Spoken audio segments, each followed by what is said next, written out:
So yun, good day mga ropa, mga gar, it's me again, Bastin Giver. So yung guest ko nga pala ngayon, tatlong Miss Universe. So yung mga oras na yan, makikita nyo yung sinag ng araw, sobrang init. Ma'am, taga saan ka ma'am?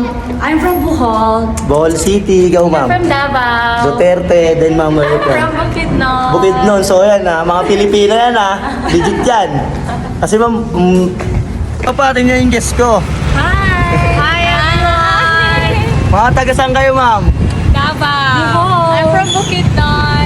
Tahan nyo naman mga gar, laing Pilipina yan Puro yan, puro, walang halo yan Pero ma'am, mukhang may lahi ka ma'am. Oo, konti lang naman. I'm part Spanish. Spanish, hola pala to. Hola, ikaw ma'am. Wala ko, 100% Filipina. Ikaw ma'am. Same. Same Pilipina. Si ma'am pala yung may lahi. Ako ma'am, may lahi rin ako ma'am. Ano po? German Shepherd.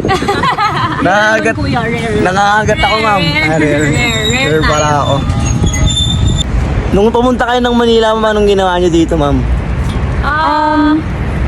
I forgot kasi we did a lot of Miss Universe Philippines activities and then ngayon lang kami nakapag-akit-akot. So thank you to Kuya. Yes, for thank you to turing Kuya us for here. turing us here.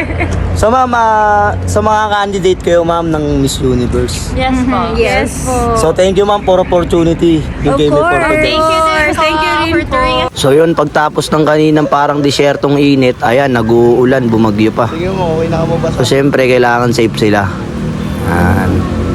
Sila nakapayong, ako hindi. Salamat. Anong bisita nyo ma'am? Umuulan. Ano yan ma'am? Blessing. Blessing. Okay na ako mabasa, basta hindi kayo magkasakit. No, no. Yes, it's free. So, Hello. 100%. Thank you po. Thank you. So ma'am, pa-shoutout kay Bastin Giver ma'am. Shout out kay Bastin Bieber. Thank you ma'am, thank you. Thank you po.